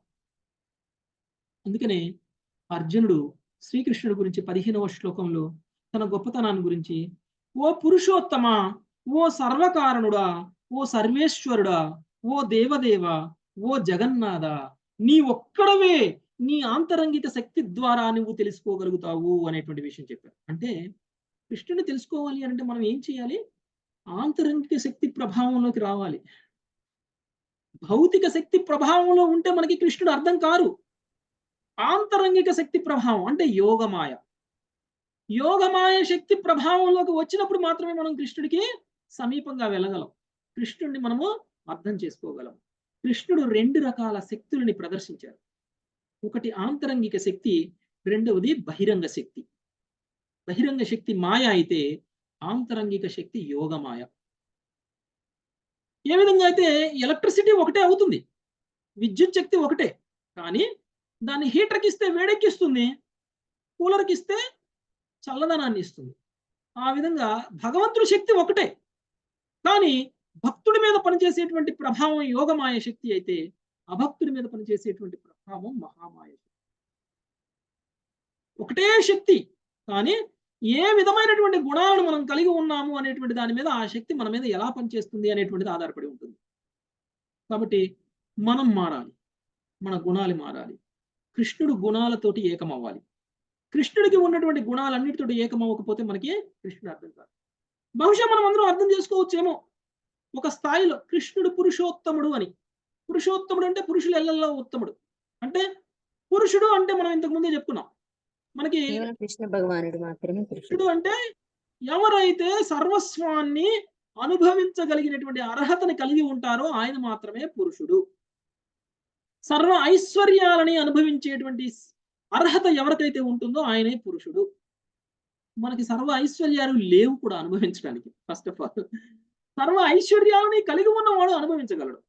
సర్వ ఐశ్వర్యాలు కేవలం శ్రీకృష్ణ భగవానుడికి మాత్రమే ఉన్నాయి. కాబట్టి షడైశ్వర్య సంపూర్ణుడైనటువంటి శ్రీకృష్ణ భగవానుడు మాత్రమే పురుషోత్తముడు అనేటువంటి విషయాన్ని తెలుసుకున్నటువంటి మనము పూర్తిగా కృష్ణుడి గురించి తెలుసుకున్నామా అంటే కష్టమే. నేను పురుషోత్తముడు అనేటువంటి విషయం కృష్ణుడిని అంగీకరిస్తున్నాను అని చెప్పేస్తే సరిపోద్ది అని అర్జునుడు అనుకోలేదు. పురుషోత్తముడు అని అర్థం చేసుకున్నటువంటి వ్యక్తి శ్రీకృష్ణ భగవానుడు భూతభావనుడు అనేటువంటి విషయం కూడా తెలియజేస్తున్నారు. కృష్ణుడు భూతభావనుడు అంటే కృష్ణుడు భూతభావనుడు అంటే కూడా ఏమిటి అనేటువంటి విషయం మనకు తెలియకపోవచ్చు. భూతభావనుడు అంటే జీవులందరికీ తండ్రి ఆయనే. సమస్త సృష్టిలో ఉన్నటువంటి ప్రతి జీవికి కూడా తండ్రి శ్రీకృష్ణ భగవానుడు అనేటువంటి విషయాన్ని కూడా మనం తెలుసుకోవాలి. అందుకనే శ్రీకృష్ణుడే అహం బ్రహ్మ బీజ ప్రధానరు. సో బీజ ప్రధానం చేసినటువంటి తండ్రిని నేను ఈ సమస్త సృష్టిలో ఉన్నటువంటి జీవరాశులకి అనేటువంటి విషయాన్ని కృష్ణుడు స్వయంగా 14వ అధ్యాయంలో తెలియజేశారు. 14వ అధ్యాయంలో మనకి రాబోయేటువంటి అధ్యాయంలో కృష్ణుడు చెప్పేటువంటి విషయం మనకు అర్థమవుతుంది. మనం అందరం కృష్ణుడు బీజ ప్రధానం చేయడం ఏంటి, కృష్ణుడు మనకి ఎలా తండ్రి అని అనుకోవచ్చు. అందుకనే ఇక్కడ అర్జునుడు స్పష్టం చేస్తున్నాడు. ఒక తేలు తన గుడ్లని తీసుకెళ్లి బియ్యంలో పెడుతుంది. తేలు గుడ్లు పొదగబడిన తర్వాత బియ్యంలోంచి తేలు పిల్లలు వచ్చేస్తాయి. మనందరికీ చూడటానికి బియ్యంలోంచి తేళ్లు పుడుతున్నాయి అని అనుకుంటాం. కానీ బియ్యంలో గుడ్లు పెట్టినటువంటి తేలును మనం చూడం, తల్లి తేలును మనం చూడం. అలానే ఈ భౌతిక ప్రకృతిలో మనల్ని అందరినీ కూడా భగవంతుడు ఉంచారు, బీజ ప్రదానం చేశారు. మనల్ని భౌతిక స్థాయిలో చూసామనుకోండి, నేను ఫలానా మురళి, నేను ఫలానా గ్రామస్తుణ్ణి, నేను ఫలానా దేశస్తుణ్ణి, నాది ఫలానా డిజిగ్నేషను, నేను ఫలానా కంపెనీలో పనిచేస్తాను అనేటువంటి స్థాయిలో మనం చూసామనుకోండి, నా తల్లిదండ్రులు ఫలానా అని అనుకుంటాం. నా తల్లిదండ్రులు ఫలానా ఊరిలో ఉంటారు, ఫలానా పని చేస్తారు, ఫలానా నా ఐడెంటిటీ అని మనం చెప్పుకుంటాం. ఇది కేవలం భౌతిక స్థాయిలో ఉన్నటువంటి మన యొక్క గుర్తింపు, మన శరీరానికి ఉన్నటువంటి గుర్తింపు, మనకు ఉన్న గుర్తింపు కాదు. అదే నేను ఈ శరీరాన్ని వదిలేసి ఇంకొక శరీరాన్ని తీసుకుంటే నా గుర్తింపు మారిపోతుంది, నా ఊరు మారిపోతుంది, నా తల్లిదండ్రులు మారిపోతారు, నా దేశం మారిపోతుంది, నా సంస్కృతి మారిపోతుంది, నా సిద్ధాంతం మారిపోతుంది, నా విధి విధానం. ఈ విధంగా మన ఐడెంటిటీ భౌతికమైనటువంటి శరీరంతో తీసుకుంటే అనుక్షణం మారుతూ ఉంటుంది. కానీ మన ఐడెంటిటీ, మన గుర్తింపు అనేటువంటిది భౌతిక శరీర స్థాయిలో ఉండకూడదు. మన గుర్తింపు భౌతిక శరీర స్థాయిలో ఉండకూడదు. మన గుర్తింపు ఆధ్యాత్మిక స్థాయిలో ఉండాలి. నేను ఆత్మని, భగవంతుడి యొక్క అంశని. భగవంతుడి యొక్క అంశ అయినటువంటి నేను భగవంతుడితో ఒక నిత్యమైనటువంటి సంబంధాన్ని కలిగి ఉన్నాను. నిత్య సంబంధంలో నేను భగవంతుడికి సేవకుణ్ణి అనేటువంటి విషయాన్ని కనుక మనం తెలుసుకోగలిగితే అది మన నిజమైనటువంటి అస్తిత్వం. మన నిజమైనటువంటి అస్తిత్వం, మన నిజమైనటువంటి గుర్తింపు అది. అందుకనే మనం అందరం కూడా భగవంతుడు పురుషోత్తముడుగా అంగీకరించి మనం అందరం భగవంతుడికి బిడ్డలము అనేటువంటి విషయం మర్చిపోయే ప్రమాదం ఉంది అని చెప్పేసి అర్జునుడు భగవంతుడు పురుషోత్తముడు మాత్రమే కాదు, భగవంతుడు భూత భావనుడు అనేటువంటి విషయం కూడా తెలియజేశారు. ఓకే, ఎలా మనం ఇదంతా అర్థం చేసుకోవాలి? భగవంతుడు బిడ్డల్ని తన తాను రక్షించుకుంటాడు కదా. మన బిడ్డలను మనం ఎలా అయితే రక్షించుకుంటామో భగవంతుడు కూడా తన బిడ్డలను రక్షిస్తూ ఉంటారు. ఉదాహరణకి మనం ఒక సంఘటన తీసుకుంటే, జరాసంధుడు అనేక మంది రాజులను తీసుకొచ్చి బంధించి కాళికాదేవికి బలి ఇవ్వాలి అని అనుకున్నాడు. రాజులను బలి ఇవ్వాలి అనుకున్నాడు. జరాసంధుడి శక్తి సామర్థ్యాలు చూడండి. ఒక మేకనో ఒక గొర్రెనో బలి ఇవ్వడం కాదు, లేదంటే ఒక సామాన్యమైనటువంటి మానవుడు శక్తి లేనటువంటి ఒక వ్యక్తిని తీసుకొచ్చి బలి ఇవ్వాలి అని అనుకోలేదు. రాజ్యాన్ని పాలిస్తున్నటువంటి రాజులందరినీ, ప్రపంచంలో ఇతర దేశాలలో ఉన్నటువంటి రాజులందరినీ తీసుకొచ్చి వాళ్ళందరినీ కాళికాదేవికి బలి ఇవ్వాలి అని అనుకున్నారు. మరి కృష్ణుడు ఊరుకుంటారా? కృష్ణుడు ఏం చేశారు? భీముడికి పంపించి భీముడికి ఇన్స్ట్రక్షన్ ఇచ్చి జరాసంధుని చంపించి రాజులందరినీ రక్షించారు. మరి కృష్ణుడు వీళ్ళందరికీ తండ్రి కాకపోతే అలా చేస్తారా? మనందరికీ కృష్ణుడు తండ్రి కాబట్టి మనల్ని అందరినీ రక్షించేటువంటి బాధ్యత కృష్ణుడు తీసుకున్నారు. తండ్రికి ఉన్నటువంటి 4 కొడుకులు 5 కొడుకుల్లో ఒక్కొక్కళ్ళు విధేయులుగా ఉంటారు, ఒక్కొక్కళ్ళు విధేయులుగా ఉండకపోవచ్చు. తండ్రిని ప్రేమించేటువంటి వాళ్ళు కొంతమంది ఉంటారు, తండ్రిని ప్రేమించినటువంటి వాళ్ళు కొంతమంది ఉంటారు, తండ్రిని ఎగర్తించేటువంటి వాళ్ళు కొంతమంది ఉంటారు. అయినా తండ్రి 4 పుత్రుల్ని ఒకేలా చూస్తారు. తండ్రి అందరికీ సమానమైనటువంటి ప్రేమనిస్తారు. తనకున్నటువంటి ఆస్తిలో సమానంగా పంచిపెడతారు, ఎంతో కొంత పంచిపెడతారు. సో ఫలానా కొడుకు నా కాళ్ళు ఒత్తమంటే ఒత్తలేదు కదా అని చెప్పేసి వాడికి ఆస్తి ఇవ్వరా? అలా ఏం ఉండదు. తండ్రి అందరినీ సమానంగానే చూస్తారు. అలానే అభక్తులమైనటువంటి మనందరినీ కూడా శ్రీకృష్ణ భగవానుడు ఉద్ధరించాలి అనేటువంటి ప్రయత్నం చేస్తున్నారు. వీడు నన్ను ధిక్కరించాడు అని వాడిని పనిష్ చేయాలి అని అనుకోవట్లేదు. మన మీద కరుణ చూపిస్తున్నారు, మన మీద దయ చూపిస్తున్నారు. అందుకనే స్వయంగా కృష్ణుడే అనేక అవతారాలలో ఈ భౌతిక విషయంలోకి వచ్చి మనల్ని ఉద్ధరించేటువంటి ప్రయత్నం చేస్తున్నారు. మనల్ని తిరిగి తన ధామానికి తీసుకువెళ్ళాలి. కోల్పోయినటువంటి సుఖాన్ని, కోల్పోయినటువంటి సంతోషాన్ని, కోల్పోయినటువంటి ఆనందాన్ని, కోల్పోయినటువంటి శాశ్వతమైనటువంటి స్వరూపాన్ని ఇవ్వాలి అని కృష్ణుడు మనందరికీ కూడా తిరిగి తీసుకెళ్లి ప్రయత్నం చేసేటువంటి ప్రయత్నాన్ని చేస్తున్నారు. ఎందుకంటే కృష్ణుడు మనందరికీ కూడా బీజ ప్రదానం చేసినటువంటి తండ్రి కాబట్టి. ఒకవేళ ఈ విషయాన్ని అర్థం చేసుకుని మనము కృష్ణుని పరమనియామకుడు అనేటువంటి విషయాన్ని మర్చిపోయే ప్రమాదం ఉందని చెప్పేసి అర్జునుడు కృష్ణుడిని నువ్వు పురుషోత్తముడివే కాదు, నువ్వు భూత భావనుడివే కాదు, నువ్వు భూతేశ్వరుడివి అనేటువంటి విషయం. ఈశ్వరుడు అంటే ఏంటి? ఈశ్వరుడు. ఈశ్వరుడు అంటే నియమించేటువంటి వాడు, నియామకుడు, సర్వనియామకుడు నువ్వే అనేటువంటి విషయాన్ని తెలియజేస్తున్నాడు. పరమ నియామకుడు అయినటువంటి నీవు శ్రీకృష్ణ భగవానుడివి అనేటువంటి విషయాన్ని అర్జునుడు కంప్లీట్ గా అంగీకరించేశాడు. అందరిని నియంత్రించాడు. అంటే సమస్త సృష్టి కూడా భగవంతుడి యొక్క నియంత్రణలో ఉంది. మనం చూస్తే ద్రౌపది ఒక మెతుకు అన్నం పెడితే శ్రీకృష్ణ భగవానుడికి సమస్త సృష్టిలో ఉన్నటువంటి జీవరాశులు అందరి యొక్క కడుపు నిండిపోయింది. ఎలా నిండిపోయింది? సమస్త దూర్వాసమునికి, సమస్త సృష్టిలో ఉన్నటువంటి ఇతర జీవరాశులకి, దూర్వాసముని యొక్క 1000 మంది శిష్యులకు కూడా కడుపు నిండిపోయింది. కేవలం శ్రీకృష్ణుడు ఒక్క మెతుకు తిన్నారంతే. శ్రీకృష్ణుడు తేపితే మనం అందరం తేపాల్సిందే, శ్రీకృష్ణుడు ఆవులిస్తే మనం అందరం ఆవులించాల్సిందే. శ్రీకృష్ణుడికి ఏ భావం వస్తే ఆ భావం మనందరికీ రావాలి. అంటే సమస్త సృష్టి కృష్ణుడిలోనే ఉంది అనేటువంటి విషయం అర్థమైందా? సమస్త సృష్టి కూడా కృష్ణుడిలోనే ఉంది. అందుకనే కృష్ణుడు సంతృప్తి పడితే సమస్త సృష్టి సంతృప్తి పడుతుంది. ఏ విధంగా అయితే ఒక మొక్క యొక్క వేరుకు నీరు పోస్తే ఆ చెట్టు మొత్తం కూడా ఎలా అయితే సంతోషంగా ఉంటుందో ఆ విధంగా.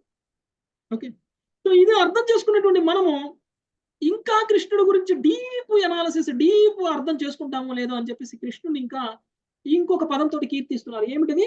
కృష్ణ, నువ్వు దేవాది దేవుడివి, పురుషోత్తముడివి, భూతభావనుడివి, భూతేశుడివి, ఇంకా నువ్వు దేవాది దేవుడి అంటే దేవతలతోటి కూడా పూజింపబడేటువంటి దేవుడివి నువ్వు అనేటువంటి విషయాన్ని తెలియజేస్తున్నావు.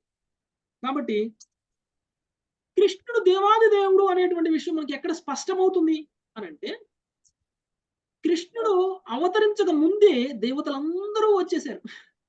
కృష్ణుడు అవతరించక ముందే దేవకీ మాత గర్భంలో ఉన్నప్పుడే బ్రహ్మదేవుడు, శివుడు, ఇతర దేవతలందరూ వచ్చి కృష్ణుడు త్వరగా నువ్వు బయటకు వచ్చేసాయి, త్వరగా ఈ భౌతిక విషయంలోకి వచ్చి కృష్ణుడికి ప్రార్థనలు చేశారు దేవతలందరూ. ఈ అంతర్ధాన సమయంలో కూడా దేవతలందరూ వచ్చి నిలబడ్డారు. కృష్ణుడు లీలలు చేసేటప్పుడు కూడా దేవతలందరూ కృష్ణుడికి సేవ చేయడం కోసం కృష్ణుడి యొక్క బంధువులుగా, కృష్ణుడి యొక్క మిత్రులుగా అవతరించడం అనేటువంటిది జరిగింది. బృందావనంలో ఉన్నటువంటి గోపబాలురైతేయే, గోపికలైతేయే, మధురలో ఉన్నటువంటి వాళ్ళైతేయే, తన యొక్క 16,108 మంది భార్యలైతేయే, వీళ్ళందరూ కూడా దేవీ దేవతలు. వీళ్ళందరూ కూడా భగవంతుడికి సేవ చేయడం కోసం అనేక రకాలుగా, అనేక విధాలుగా భగవంతుడికి సేవ చేయడం కోసం వాళ్ళందరూ అవతరించారు. కాబట్టి దేవతలతో పూజింపబడేటువంటి వాడు దేవాది దేవుడైనటువంటి శ్రీకృష్ణ భగవానుడు అనేటువంటి విషయం మనకి ఇక్కడ అర్థమవుతుంది. ఇంకొకటి చెప్పారు శ్రీకృష్ణుడి గురించి. ఏమని చెప్పారు? జగత్పతి. శ్రీకృష్ణుడి గురించి జగత్పతి అనేటువంటి విషయాన్ని తెలియజేశారు. అంటే ఈ జగత్తు మొత్తానికి కూడా అధిపతివి నువ్వు. ఈ జగత్తు మొత్తానికి కూడా అధిపతివి నువ్వు. అంటే ఈ భౌతిక జగత్తులో కేవలం ఒక విశ్వమే లేదు. మనం ఉంటున్నటువంటి విశ్వం లాంటి అనంత విశ్వాలు ఉన్నాయి. ఈ అనంత విశ్వాలకి అధిపతి భగవాన్. మనందరికీ 1 సెంటు భూమి ఉండొచ్చు, ఒక 5 సెంట్లు భూమి ఉండొచ్చు, 10 సెంట్లు భూమి ఉండొచ్చు. 10 సెంట్ల భూమిని పొందినటువంటి 10 సెంట్లకి అధిపతులమైనటువంటి మనమే చాలా గొప్పవాళ్ళుగా భావిస్తుంది. ఈ జగత్తుకి అధిపతి అయినటువంటి భగవంతుడు ఎలా ఉండాలి మరి? ఆయన యొక్క స్థితి ఏంటి? ఆయన యొక్క గొప్పతనం ఏంటి? మనం అందరం అర్థం చేసుకోవాలి. మరి శ్రీకృష్ణుడు జగత్పతి అనేటువంటి విషయం ఎక్కడ నిర్ధారణ అయింది? 11వ అధ్యాయంలో కృష్ణుడు విశ్వరూపాన్ని చూపించినప్పుడు జగత్తు మొత్తాన్ని తనలోనే చూపించేశారు. మనకి రాబోతుంది, నెక్స్ట్ అధ్యాయంలో రాబోతుంది. నువ్వు ఎలా జగత్పతివో చెప్పు నాకు అని అర్జునుడు అడిగితే, నేను ఎలా జగత్పతినో చూడు అని చెప్పేసి శ్రీకృష్ణ భగవానుడు విశ్వరూపాన్ని చూపించబోతుంది. విశ్వరూపంలో అర్జునుడు అక్కడే ఉండి సమస్త విశ్వాన్ని చూశాడు. ఆది లేదు, అంతం లేదు, మధ్యం లేదు. కృష్ణుడిలో చూడనటువంటి భగవంతుడి యొక్క అవతారాలు లేవు. కృష్ణుడిలో చూడనటువంటి దేవీ దేవతలు లేరు. కృష్ణుడిలో చూడనటువంటి అసురులు లేరు. కృష్ణుడిలో చూడనటువంటి జీవరాశులు లేరు. కృష్ణుడిలో చూడనటువంటి భౌతిక ప్రకృతి లేదు. పుట్టేవాళ్ళు కృష్ణుడి నుంచే పుడుతున్నారు, మరణించే వాళ్ళు కృష్ణుడిలోకి వెళ్తున్నారు. ఇదే కృష్ణుడిలో చూసినటువంటి విశ్వరూపంలో చూసినటువంటి అర్జునుడు చూసినటువంటిది. కాబట్టి కృష్ణుడు జగత్పతి అనేటువంటి విషయం అర్జునుడికి విశ్వరూపం చూడక ముందే తెలుసు. మనం అందరం అనుకుంటాం అర్జునుడు కృష్ణుడిని నమ్మలేదు కాబట్టి కృష్ణుడు దేవాది దేవుడు అనేటువంటి విషయాన్ని, జగత్పతి అనేటువంటి విషయాన్ని స్పష్టం చేయడం కోసం, అంటే పూర్తిగా కన్ఫర్మ్ చేసుకోవడం కోసం అర్జునుడు శ్రీకృష్ణుని విశ్వరూపం చూపించు అని అన్నాడేమో అని అనుకోవచ్చు. ఆల్రెడీ కృష్ణుడిని అంగీకరించాడు అర్జునుడు. మనందరి కోసం, సామాన్యమైనటువంటి మనుషులందరూ కూడా కృష్ణుడిని దేవాది దేవుడు, కృష్ణుడు పురుషోత్తముడు, కృష్ణుడు భూతేశుడు, భూతభావనుడు, దేవదేవుడు, జగత్పతి అనేటువంటి విషయం మనం అందరం అర్థం చేసుకోవాలి అని కృష్ణుడి యొక్క స్థాయిని ఎస్టాబ్లిష్ చేయడం కోసం, మనందరి కోసం అర్జునుడు కృష్ణుడిని నువ్వు ఇది చూపించు, అది చూపించు అని చెప్పేసి అడిగారు అంతే. అంతేగాని అర్జునుడు నమ్మక కాదు, అర్జునుడికి తెలియక కాదు. కాబట్టి కృష్ణుడి యొక్క గొప్పతనం గురించి మనము ఇంకా ఇంకా ఇంకా ఇంకా తెలుసుకోవాల్సినటువంటి అవసరం ఉంది. ఎందుకంటే కృష్ణుడి గురించి ఎంత తెలుసుకున్నా కానీ తక్కువే. అందుకనే అర్జునుడు ఇంకా చెప్పు, ఇంకా చెప్పు అని అంటారు. ఎందుకంటే శుద్ధ భక్తులు కృష్ణుడి గురించి ఎంత తెలుసుకున్నా కానీ ఇంకా తెలుసుకోవాలనేటువంటి ఆతృతతోనే ఉంటారు. సో ఇంకా అర్జునుడికి శ్రీకృష్ణ భగవానుడు ఏం చెప్తున్నారు, తన యొక్క విభూతుల గురించి ఏం చెప్పబోతున్నారు అనేటువంటి విషయాన్ని మనము రాబోయేటువంటి శ్లోకాల్లో ఈ అధ్యాయంలో మనం చూద్దాం. Thank you very much. ఈరోజు సెషన్ ఎంతటితో ముగిద్దాం. ఎవరికైనా ఏమైనా ప్రశ్నలు ఉంటే తీసుకుందాం. వాంఛాకల్పతరుభ్యశ్చ కృపా సింధుభ్యైవ చ పతితానాం పావనేభ్యో వైష్ణవేభ్యో. హరే కృష్ణ ప్రభుజీ. చాలా బాగుంది ప్రభుజీ ఈరోజు క్లాస్. అయితే బ్రహ్మదేవుడు కూడా కామించి ఇలా చేశాడు అనేది ఈ రోజు నేను కొత్తగా తెలుసుకున్న విషయం ప్రభుజీ. నాకు అంతకుముందు తెలియదు. అంటే దేవుళ్ళకి కూడా మాయ గమ్మెత్తి, అంటే మాయతో ఏం చేస్తారో వాళ్ళకే తెలియదు అన్న విషయం. భాగవతంలో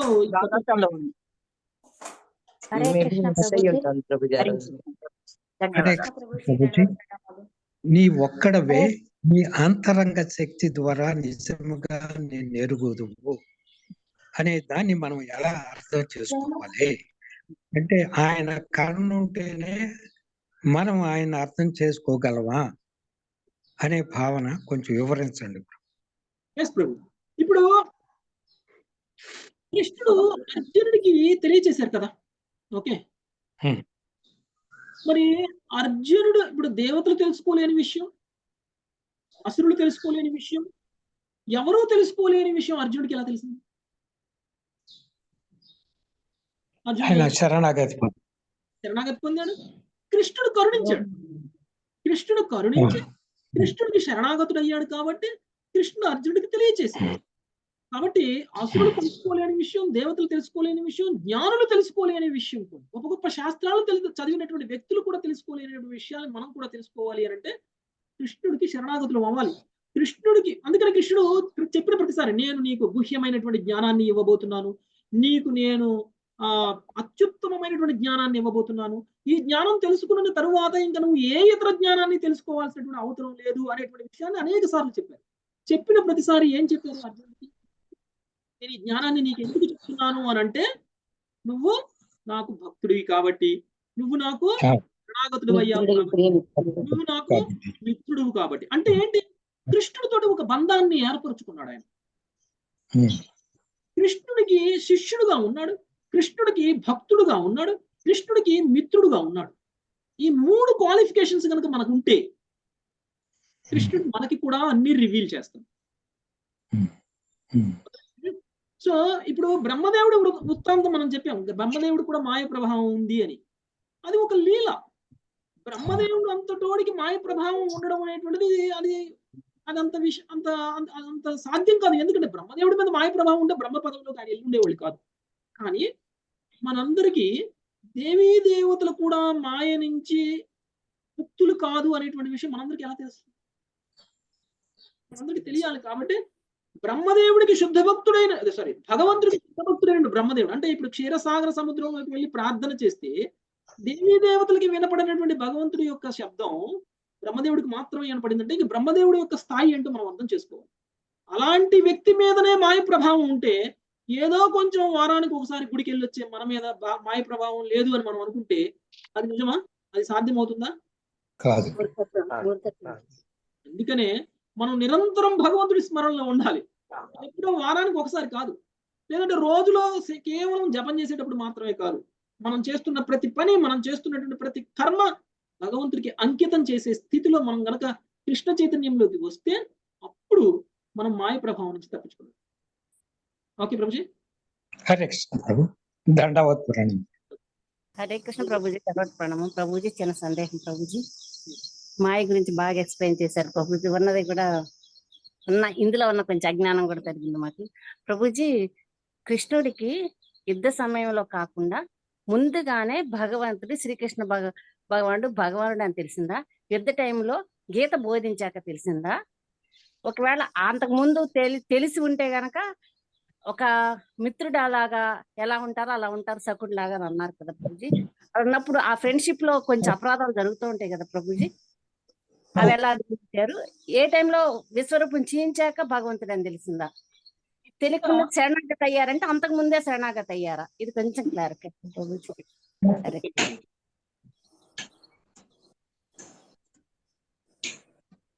ఓకే, మంచి ప్రశ్న అడిగారు. యాక్చువల్గా అర్జునుడికే కాదు, పంచ పాండవులకి, కుంతీదేవికి, ద్రౌపదికి, వీళ్ళందరికీ కూడా కృష్ణుడు దేవాది దేవుడు అనేటువంటి విషయం ముందే తెలుసు. కృష్ణుడు భగవంతుడు అనేటువంటి విషయం ముందే తెలుసు. అందుకనే వాళ్ళు కృష్ణుడికి శరణాగతులు అయ్యారు. అందుకనే వాళ్ళు కృష్ణుడు ఆశ్రయించారు. కృష్ణుడు ఏం చెప్తే అదే చేశారు.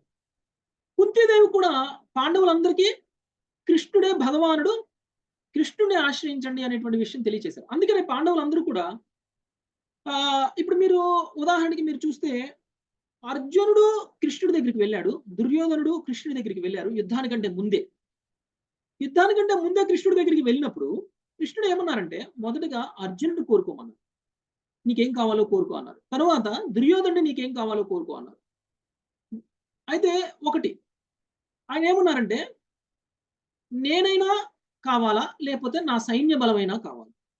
నేను కావాలంటే నేను అస్త్రం పట్టుకోను, కేవలం నేను ఉంటాను నీకు. కానీ నీకు నా సైన్య బలం కావాలి అని అంటే నా సైన్యము ఒక అక్షోహిణి సేన. ఈ అక్షోహిణి సేన మొత్తం కూడా సైన్యం పట్టుకుని పోరాడుతుంది. సో యుద్ధంలో కావాల్సింది సైనికులు, యుద్ధంలో కావాల్సింది పోరాడేటువంటి వాళ్ళు. అర్జునుడికి మొదట అవకాశం ఇచ్చారు. అర్జునుడికి రెండవ అవకాశం ఇచ్చుంటే ఇప్పుడు మీరు అన్నటువంటి డౌట్ అందరిలోనూ శాశ్వతంగా ఉండిపోయి ఉండేది. కానీ అర్జునుడికి మొదటి అవకాశం ఇచ్చినప్పుడు అర్జునుడికి చాయిస్ ఉంది. ఒకవేళ ఆయన కావాలంటే సైన్యాన్ని అయినా కోరుకోవచ్చు, లేదంటే కృష్ణుడైనా కోరుకోవచ్చు. కానీ అర్జునుడు కృష్ణుడు కావాలి అని కోరుకున్నారు. ఎందుకంటే కృష్ణుడు ఉంటే నాకు ఇంకేమీ అవసరం లేదు, సైన్య బలం కూడా అవసరం లేదు. కృష్ణుడు దేవాది దేవుడు. దేవాది దేవుడు ఉన్న వైపు అపజయం అనేటువంటిది ఉండదు. సైన్యం ఉన్నా అపజయం ఉంటుంది దేవాది దేవుడు లేకపోతే. అందుకని నాకు సైన్యం అవసరం లేదు, నాకు దేవాది దేవుడు నాతో ఉంటే చాలు అని అనుకున్నారు ఆయన. అందుకని కృష్ణుడు కోరుకున్నారు.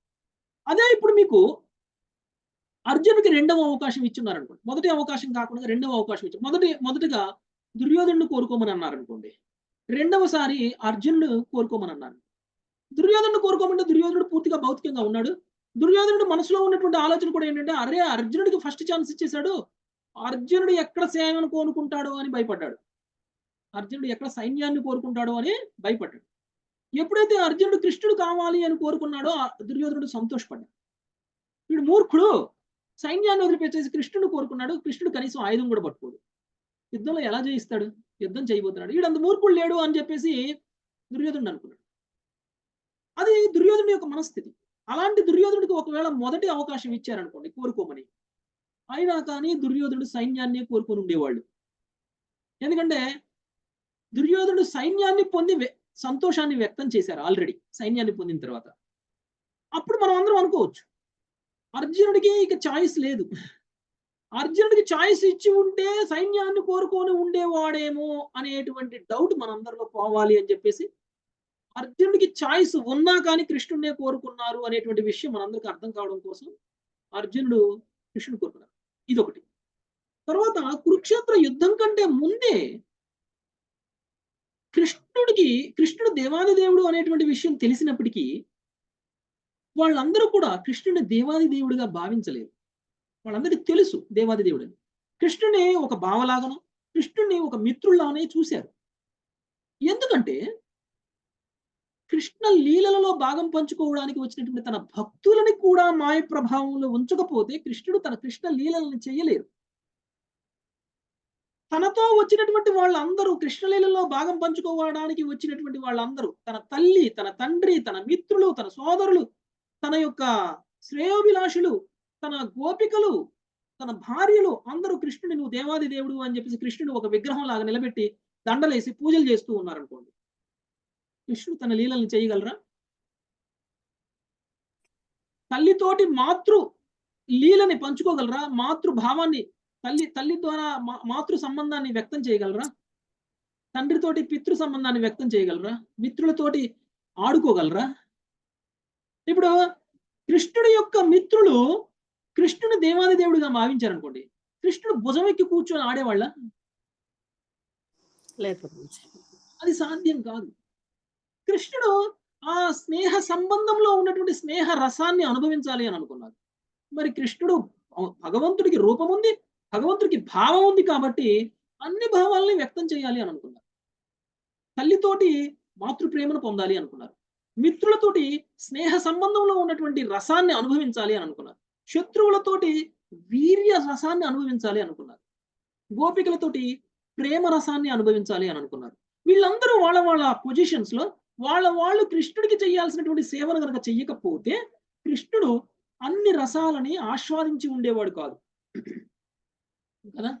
అలా ఉండాలంటే తనతో ఉన్నటువంటి ప్రతి రిలేషన్, ప్రతి మిత్రుడు అందరూ కూడా మాయ ప్రభావంలో ఉండాలి. కాకపోతే మహామాయ ప్రభావం కాదు, యోగమాయ ప్రభావం. తన భక్తులందరూ యోగమాయ ప్రభావంలో ఉండడం వల్ల కృష్ణుడికి దగ్గరగా ఉండి కృష్ణుడికి సేవ చేస్తూ కృష్ణుడి దేవాది దేవుడిగా గుర్తించకుండా ఉన్నారు. అందుకనే యశోదాదేవి కృష్ణుడి యొక్క విశ్వరూపాన్ని కృష్ణుడు నోట్లోనే చూసి కూడా ఏదో భూతంలే, ఏదో ప్రేతంలే, మా కృష్ణుడికి ఏదో అయిపోయిందని చెప్పేసి దిష్టి తీసేశారు తప్ప కృష్ణుడు దేవాది దేవుడిగా అంగీకరించలేదు యశోదమాత. మనందరికీ తెలుసు కృష్ణుడు దేవాది దేవుడని, మనందరికీ అర్థమవుతుంది. అర్థమైందా మాత? అది సో కృష్ణుడు దేవాది దేవుడు అనేటువంటి విషయం అందరికీ తెలుసు. కానీ యోగమాయ ప్రభావం వల్ల కృష్ణుడితోటి ఆ బంధాన్ని, ఆ రిలేషన్ లోనే ఉన్నారు వాళ్ళందరూ. ఓకే మాత? అందుకనే కృష్ణుని హే కృష్ణ, హే పార్థ, హే మాధవ, హే గోవింద, హే యాదవ అని పిలిచాడు. అందుకనే విశ్వరూపం చూపించిన తర్వాత నాకు ఉన్నటువంటి యోగమాయ ప్రభావం వల్ల, నా మీద ఉన్నటువంటి యోగమాయ ప్రభావం వల్ల నిన్ను ఇలా నిందించాను, నీతో కలిసి పడుకున్నాను, నీతో కలిసి భోజనం చేశాను, నా ఎంగిలి నీకు తినేలా చేశాను నేను, ఇవన్నీ కూడా నేను నీ ఎడ చేసినటువంటి అపరాధాలు, నన్ను క్షమించు అని చెప్పేసి విశ్వరూపం చూసిన తర్వాత అర్జునుడే స్వయంగా అడుగుతారు. Okay Mataji? Thank you Prabhuji. రాబోయే ప్రశ్నలన్నిటికీ ఫుల్ స్టాప్ పెట్టేశారు ప్రభుజీ. నా సందేహాలకి చాలా చిన్న చిన్న సందేహాలు ఉంటాయి, అడగడానికి కొంచెం ఇదిగా ఉంటుంది. Thank you Prabhuji. హరి బోల్. బరే సమాధానం. హరే కృష్ణ. హరే కృష్ణ. ప్రణామం ప్రభుజీ. హరే కృష్ణ ప్రభుజీ. హరే కృష్ణ ప్రభుజీ. హరే హరే కృష్ణ కృష్ణ ప్రభుజీ. ఈ రోజు క్లాస్ మాత్రం చాలా చాలా చాలా చాలా బాగుంది. చాలా సందేహాలు చాలా మందికి తీరుంటాయి. చాలా బాగుంది. హరే కృష్ణ ప్రభుజీ. డౌట్ అడుగుతున్నాను ప్రభుజీ. హరే కృష్ణ. ప్రభుజీ ఇప్పుడు మ్యూట్ అయ్యారు మాతాజీ. ప్రమీలాదేవి మాతాజీ అన్మ్యూట్ చేసుకుని మాట్లాడండి. మిగిలిన వాళ్ళు మ్యూట్ చేసుకుని మాతాజీ మాట్లాడని వాళ్ళు. మంజులత మాతాజీ. హరే కృష్ణ ప్రభుజీ. హరే కృష్ణ ప్రభుజీ. చెప్పండి. ప్రభుజీ ఇప్పుడు దుర్గామాత యోగమాయ అంటున్నారు. అంటే ఆమె మనను నెగటివ్ వైపే తీసుకెళ్తది. భక్తులను గాని ఎవరినైనా దేవి దేవతలను కూడా ఆమెకు ఆ శక్తి ఉంది. ఎందుకంటే పాజిటివ్ గా తీసుకుపోదు. మరి దుర్గామాతను మన భూలోకంలో మానవులు విపరీతంగా పూజిస్తారు కదా ప్రభుజీ, నవదుర్గలని, దుర్గా ఉత్సవాలు. యాక్చువల్‌గా దుర్గామాత అంటే మహామాయ మాతాజీ. మహామాయ. అవును, మరి అంటే భూలోకంలో భౌతికమాయ. మనం చెప్తున్నా వినండి. చెప్తున్నా. సో మీరు అడిగిన ప్రశ్న నాకు అర్థమైంది. ఎందుకు దుర్గాదేవిని పూజిస్తున్నారు ఇంత ఎక్కువగా? దుర్గాదేవి మరి మనల్ని దూరంగా, భగవంతుడికి దూరంగా తీసుకువెళ్తుంది కదా! దుర్గాదేవిని ఎందుకు పూజిస్తున్నారు అనేటువంటిది. యాక్చువల్‌గా దుర్గాదేవి పూజ యొక్క పర్పస్ వేరు. మనందరికీ దుర్గాదేవిని ఎందుకు పూజించాలో కూడా తెలీదు. కానీ దుర్గాదేవిని పూజిస్తూ ఉంటాం. దుర్గాదేవి ఏంటంటే కృష్ణుడికి సేవకురాలు. కృష్ణ చెప్పేశారు, నా ఎనర్జీ అని చెప్పేశారు. నా శక్తి దుర్గాదేవి అని చెప్పారు. కాకపోతే నా బాహ్య శక్తి అనేటువంటి విషయాన్ని చెప్పారు. అంటే దుర్గాదేవిని భౌతిక ప్రకృతిలో నియమించి భౌతిక ప్రకృతికి ఒక డ్యూటీ ఇచ్చేశారు. ఏమిటి? మనల్నందరినీ మాయలో ఉంచేటువంటి డ్యూటీ. మనల్నందరినీ మాయ ప్రభావంలో ఉంచేటువంటి డ్యూటీ దుర్గాదేవికి ఇచ్చేశారు. ఇప్పుడు దుర్గాదేవి మనల్నందరినీ మాయలో ఉంచకపోతే కృష్ణుడికి సేవ చేసినట్లయితా? దుర్గాదేవి మనల్నందరినీ మాయలో ఉంచితే కృష్ణుడికి సేవ చేసినట్లయితా? దుర్గాదేవి మాయలో ఉంచితేనే దుర్గాదేవికి కృష్ణుడిచ్చిన డ్యూటీ ఏమిటి అని అంటే నువ్వు అందరినీ మాయలో ఉంచు. ఓకే, మరి దుర్గాదేవి తన డ్యూటీ తాను చేస్తుంది. తన డ్యూటీ తాను చేస్తుందంటే కృష్ణ సేవ చేస్తుంది అని. అంటే మనల్ని అందరినీ మాయలో ఉంచడం ఆమె చేస్తున్నటువంటి కృష్ణ భక్తి. ఆమె తన కృష్ణ భక్తి తాను చేస్తుంది చక్కగా. కానీ మనమందరం మాయలో ఉండడం వల్ల మనం అందరం దుర్గాదేవి ఇస్తున్నటువంటి ధర్మాన్ని, దుర్గాదేవి ఇస్తున్నటువంటి అర్థాన్ని కామం కోసం వాడుతూ ఉన్నాం. అయితే దుర్గాదేవిని మనందరం పూజించాలా వద్దా అంటే పూజించవచ్చు. ఎలా అంటే దుర్గాదేవిని ప్రార్థించి, అమ్మా నీ యొక్క ప్రభావం నా మీద ఉండకుండా చూడు అని ప్రార్థించాలి. దుర్గాదేవిని నీ ప్రభావం నా మీద లేకుండా చూడమ్మా అని మనం ప్రార్థించాలి. కానీ మనం ఏం చేస్తున్నాం? అమ్మ నాకు ధర్మాన్నివ్వు, నాకు అర్థాన్నివ్వు, నాకు కామాన్నివ్వు అని కోరుకుంటున్నాం. అందుకనే త్రిశూలంతో పొడి చేస్తున్నాం దుర్గాదేవి. త్రిశూలంతో మనకి ధర్మ అర్థ కామాలు వచ్చేస్తాయి. అంటే ఇక్కడ కృష్ణ భగవానుడు మనకి పరీక్ష పెట్టినట్టే కదా ప్రభుజీ, లొంగకుండా మాయ నుంచి. ఇప్పుడు మీరు టీచరు, మీ స్టూడెంట్స్ కి పరీక్ష పెట్టకుండానే సర్టిఫికేట్ ఇచ్చేస్తారా మీరు? లేదు ప్రభుజీ. మనమందరం భగవద్ధామానికి ఎలా అంటే మనల్ని కూడా పరీక్షకు గురి చేయాలి కదా. మాయ అనేటువంటి పరీక్షలో మనల్ని ఉంచుతారు. మాయను దాటుకొని వస్తే మనకు ప్రమోషన్ వస్తుంది. సో దుర్గాదేవి తన డ్యూటీ తాను కరెక్ట్ గా చేస్తున్నారు. కాకపోతే మనమే మన డ్యూటీ మనం కరెక్ట్ గా చేయట్లేదు. ప్రభుజీ అష్టమ సంతానం ముందు దుర్గాదేవి ప్రత్యక్షం అవుతుంది కదా మాతాజీ. ప్రభుజీ కంసుడికి కంసుడికి రూపం చూపిస్తారు. అష్టమ సంతానంలో దుర్గాదేవి కాదు మాతాజీ, యోగమాయ. ఓకే, యోగమాయ అంటే భగవంతుడి యొక్క శక్తే యోగమాయ శక్తి. ఓకే, చెల్లి అని అంటారు కదా మాతాజీ కృష్ణుడికి సిస్టర్, ఆమె సుభద్రాదేవి. అవును. తర్వాత ఆధ్యాత్మికంగా ఉన్నప్పుడు యోగమాయ కదా ప్రభుజీ, మన మహామాయ కాకుండా యోగమాయ అంటే ఈ యోగమాయ ఒకటేనా ప్రభు? సుభద్రాదేవి. మీరు చూడండి, సుభద్ర అంటే ఎవరండి? యోగమాయ. సో అర్జునుడు సుభద్రని వివాహం చేసుకున్నారు అంటే యోగమాయ ప్రభావంలో ఉన్నారు. కాబట్టే కృష్ణుడికి చాలా సన్నిహితుడుగా ఉండగలిగారు. ఓకే, అర్జునుడు సన్నిహితంగా మిగిలిన పాండవులు కూడా యోగమాయ ప్రభావంలో ఉన్నటువంటి వ్యక్తి కృష్ణుడికి చాలా సమీపంగా ఉండగలరు. ఓకే, కృష్ణుడితోటి ఒక ప్రత్యేకమైనటువంటి సంబంధాన్ని ఏర్పాటు చేసుకోగలరు. కృష్ణ భక్తిని చాలా ఎక్కువగా చేయగలరు. కృష్ణ సేవలో నిరంతరం ఉండగలరు. ఓకే, యోగమాయ ప్రభావం ఉన్నవాళ్ళు, యోగమాయ ప్రభావంలోకి వచ్చినటువంటి వాళ్ళు. యోగమాయ పాండవుల కుటుంబంలో ఉంది. ఎవరు? సుభద్రాదేవి. సో అందుకనే పాండవులందరూ కృష్ణుడికి భక్తులయ్యారు. ఇంకా యోగమాయ పాండవులందరికంటే ఇంకా ఎవరికి ఎక్కువ క్లోజ్? పాండవులందరికంటే ఎవరికి ఎక్కువ క్లోజ్? యోగమాయ. ఎందుకంటే యోగమాయ అర్జునుడి యొక్క భార్య. అందుకనే యోగమాయకే ప్రభువు ఎవరు?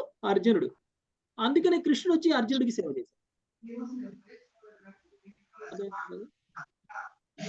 అది అర్జునుడి యొక్క పొజిషన్. అర్జునుడి యొక్క పొజిషన్ అది. అందుకనే అర్జునుడికి కృష్ణుడి సేవ చేసే అంత స్థాయి అర్జునుడి. అందుకని ఆయన కృష్ణుడు అర్జునుడి యొక్క రథానికి సారథిగా ఉండిపోయారు. ఓకే. ఇప్పుడు అష్టకర్మగా జన్మించింది సుభద్రామాత. అవును, సుభద్రామాత యోగమాయ. ఇప్పుడు యశోదమాతకి వాత్సల్యంగా అంటే పుత్రునిగా కొలవాలనే కదా అక్కడ భగవంతుడని అసలు అది ఆలోచించడానికి కూడా వాత్సల్య రసం. వాత్సల్య రసాన్ని కృష్ణుడు అనుభవించాలి కదా. యశోదమాత కూడా భగవంతుడే కృష్ణుడిగా కావాలి, భగవంతుడే తన పుత్రుడిగా కావాలి అని కోరుకున్నారు. ఆ పుత్ర ప్రేమను పొందాలి అని అంటే పుట్టినప్పటి నుంచి కృష్ణుడికి పూజలు చేస్తూ ఉంటే పుత్ర వాత్సల్యాన్ని ఎలా పొందగలుగుతుందామె? అందుకని హరే కృష్ణ ప్రభుజీ. 11వ అధ్యాయంలో కూడా ఇచ్చారు కదా ప్రభుజీ, 42వ శ్లోకం, విహార శయ్యాసనం భోజనేషు అని. అది వస్తుంది. అవును కదా. నీతో కలిసి పడుకున్నాను, నీతో కలిసి తిన్నాను, నిన్ను ఇలా పిలిచాను, అందుకని నన్ను క్షమించు అని అర్జునుడి తర్వాత అవును అవును ప్రభుజీ.